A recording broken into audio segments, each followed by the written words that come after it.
EBIS Solutions is part of the EBIS Group, which has been successfully operating in the Southeast European market for over 25 years.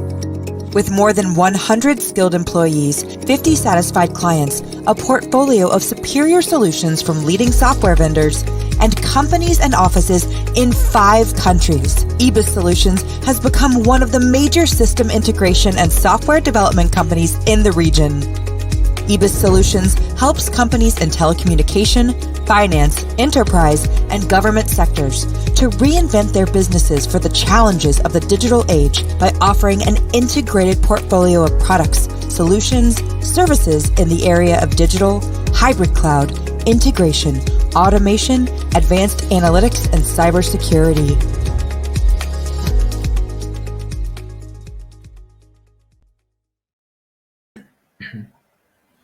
Hello again. Our last speaker for today's session is Martijn Baunters. Martin is head of data and digital at Cerba Research Group. He oversees the existing data and BI teams and leads the digital transformation of the company. Over the last years, Martin has specialized in leading data projects from both a business as a technical point of view and transforming data lab teams into real delivery factories. His talk will be why we pulled the plug out of a perfect working AI models. Martin talk is a walkthrough on why we failed to deliver a perfect working AI models and what we learned from it. This will be also a pre-recorded video. Thank you. Hello, my name is Martijn Baunters. I am the head of data and digital at the Cerba Research Group. As well, I'm founder of the Goya company, which is a niche specialty consulting firm where we specialize in advising smaller companies into their digital journey or their AI roadmaps. Sorry that I cannot be there in person. I'm sick and it's not that easy these days. So why we pulled the plug out of a perfect working machine learning project? Let me explain you the whole story from where we come, what we've done, and what we've learned from it. I'll try to frame it as much as possible within the validation CSV GAM5 frameworks that we have, or that some of us have to follow. Which makes it a lot more complex than to do just AI at any other non-regulated firm. So back in the day, we used to do these events where we predicted who was not going to show up. One of the business problems we encountered is that about 40% of the people who registered for one of our webinars, websites, speaker sessions, information gathering, patient gatherings to explain information about the clinical trials, they did not show up. So this is a universal problem that you can get. You see it more often where you have these free to attend conferences or gatherings, meetings, meetups. You get about 40 to 50% of people who actually show interest into your product, your speech, but never show up. There are 2 ways you can solve it. One, you can just let it slide, and you know that about 50% will not show up, and that's fine. But in reality, this group that does not show up at these meetups or gatherings, they're actually a very interesting population to target, because somehow they were interested enough to subscribe for these things. They were interested in knowing more about this type of drug or this type of clinical trial or whatever we did back in the day. Now, there is a reason why they drop off. And if you can identify that reason, you can actually target these people and you can increase a big part of your attendance on these meetings. Now, why is this also an important group to target? Is that most of the time you spend visitor acquiring budgets, so you would actually target people to register, and that would be enough. So in this case, the money is well spent. They are there, but you need to optimize it. So in reality, about 40% do not show up at these shows, and we would like to solve that. because it's an interesting population we want to get there. Let me walk you through the proposed process we've had at in this case. So we would look at all of our past events, gathering, meetups, information sessions about new drugs, and whatsoever we could do, and we take a look if we can find some past behavior, relationships, things that we see together. And there are a few of these things that you can see. People who know each other tend to come together. If it's a B2B context where you try to target bigger firms, you would see that people from the same firm either attend together or do not attend. It's very simple. It's more an all that you can get, so you can do some actions with that. Anyway, from the business layer, we take the data, we move, and we build actually an AI model. So we evaluate our model, we train our model, we publish these models through an API, and the next edition will happen, or the next event you want to organize happens, and you get this registration data in from whatever platform you use. And we run this very nice model over it, and we would get a probability per person. That means that every attendee to one of these information sessions, they would actually get a probability of showing up at that event or not. In that case, we could actually order these people and give that list to our business people or a sales team or a marketing team, a scientific team that explains things to patients and so on. And they could actually say like, oh, look, we see some interesting people in there. We should definitely get them or whatever. We're going to call them. So we allow them to take an action. If they do so, we propose a proper A/B testing to see if it actually makes sense to do these types of actions to increase it, because there's one point to identify them. There is a second point to convince them to still show up. You have these very nice people who register for everything if it's free and then never show up. So yeah, it's a bit of an human characteristic that or a threat that you cannot just change by a simple action. Or they do not do an action and they move into the next event and we re-evaluate the model and so on. So it's a very basic approach to a machine learning or AI model in this case. If we then take a look at the results that we get, we would here in this graph, we would put all of our people that do not show up on the vertical axis, while we are actually setting all of our ordered registrants. So all the people who registered in that list, we order them. At the left, you will find, and I hope it's your left and it's not mirrored. So at the 0% are the people with the highest likelihood of not showing up. Going to the end, the far right, you would actually find the people who are very likely to attend. If you then take a look at what we can provide to that those business people to actually target these people, we can build different segments for different actions in their marketing campaigns here. So one, if you want to do a paid one, you want to get the highest amount of no-shows in that sample. So we would propose them about a sample of 10% people would be 21%, or we could go to 20%, 39% of no-shows will be in there, which is a huge increase in terms of targeting. I know this all sounds theoretically and quite abstract without real numbers, but in the next slide I'll show you what it means for us, or one of the biggest ones we have, what it means for us to do so. But if you want to do an action that is free, you can expand this range to whatever it is, and you will find that sweet spot where you have a perfect sample distribution of people who do not show up for your intended marketing action. So as I said, we take a look at these results, and we take a look at the real examples as well. In this case, we would get a full, this is one of the biggest ones we did. We could actually provide a list of 2,000 people, whereof actually 1,500 people did not show up.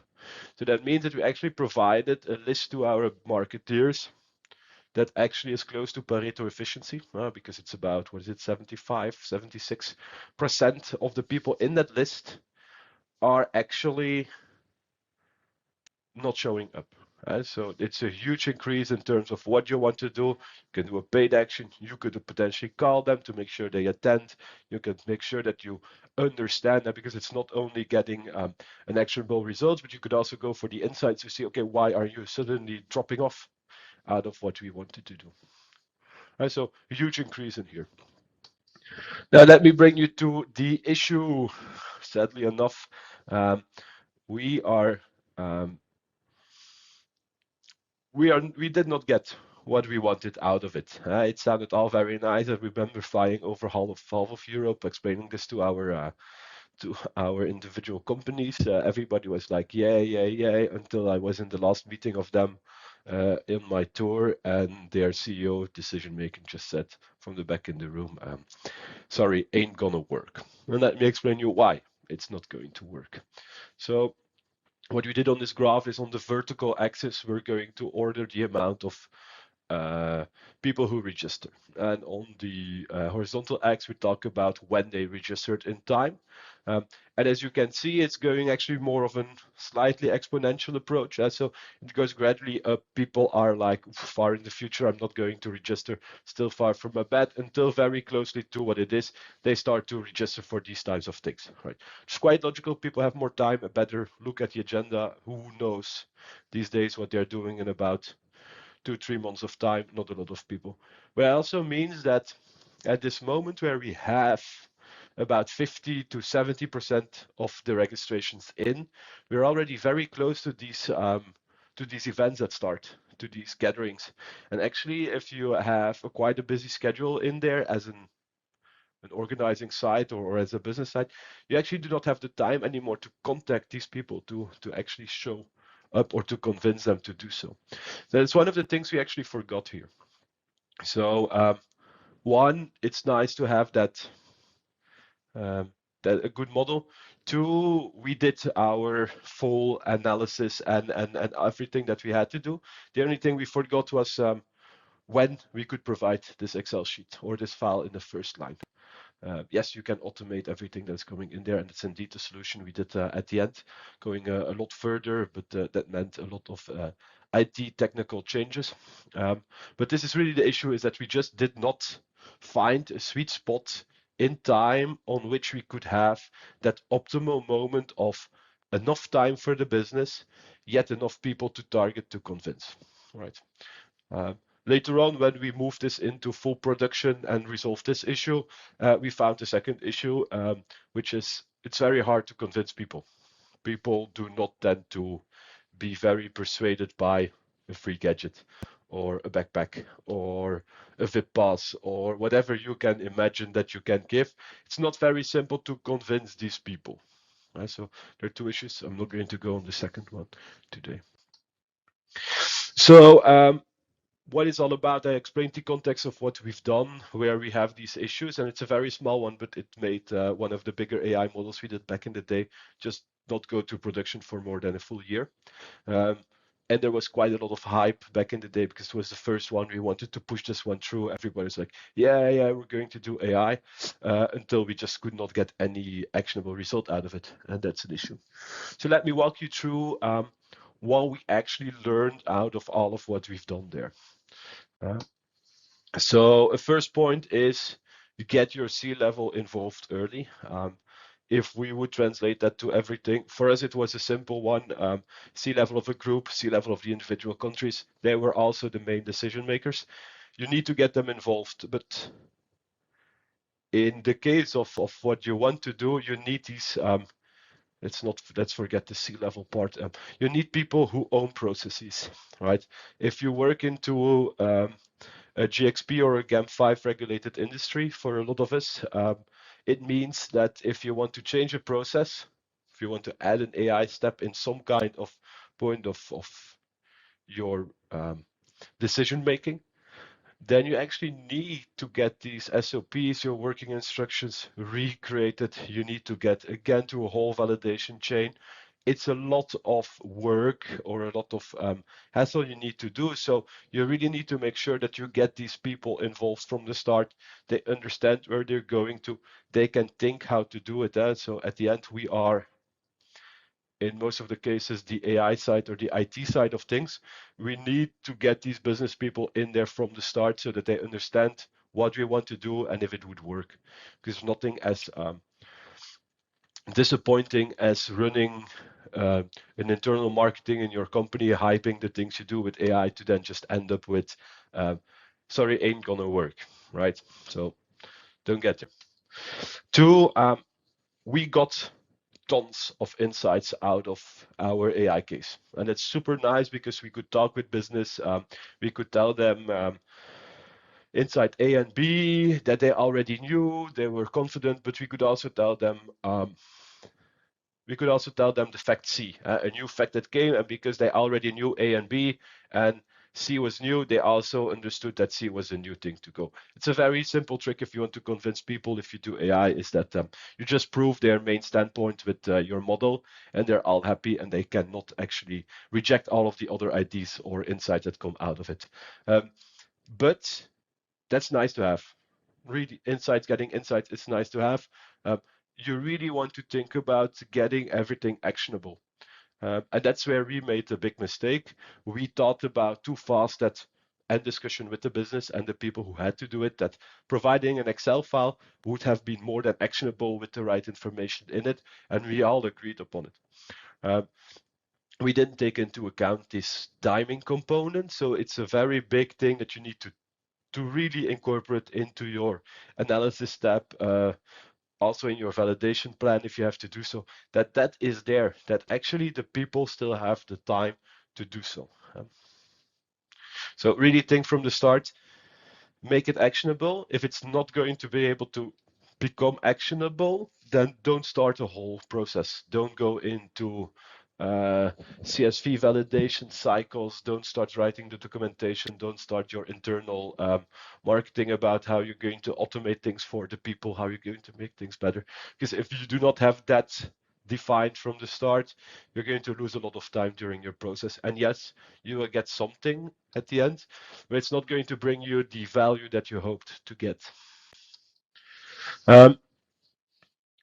It's a very, very important one. It sounds very simple, but complexity really costs.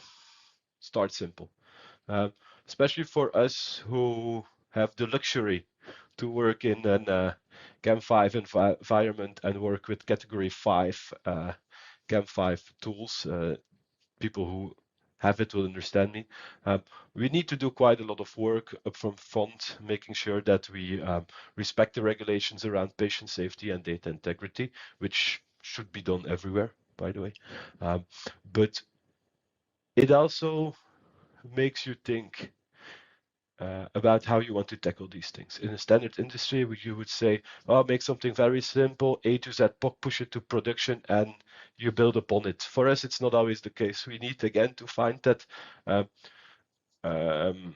sweet spot between the complexity of the entire change you want to do with your change request, and until what level it is still feasible to do so, because if you move the AI side into the validation processes that you have to do, it becomes a bit trickier to get the GXP validated system up and running.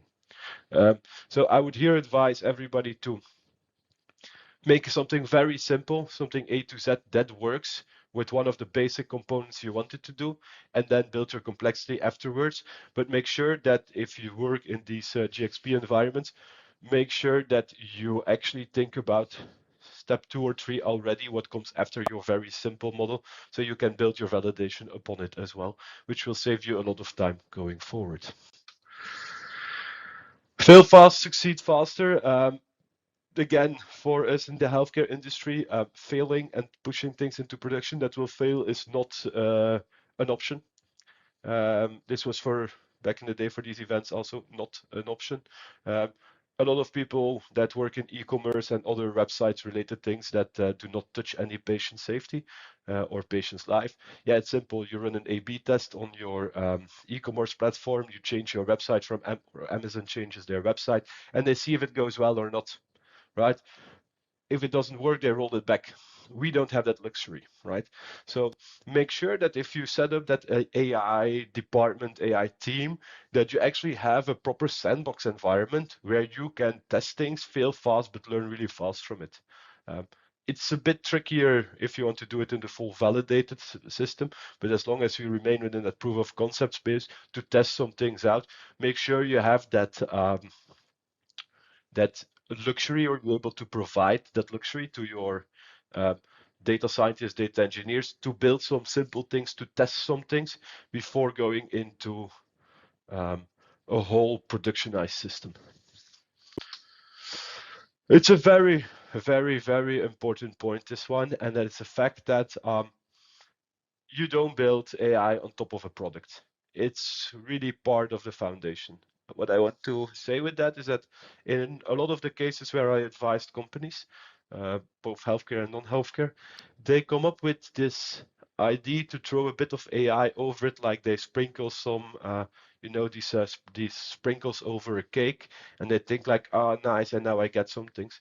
Well, they're going to be very expensive sprinkles on the cake with just a very little added value. It's a cherry on the cake. What you want to do here is that whenever you build a product, or whenever you build a new process, or you redefine processes into your company, you think about how AI can solve that from the start. You cannot go with a process and then say, oh, maybe we can AIify this and we'll see what happens.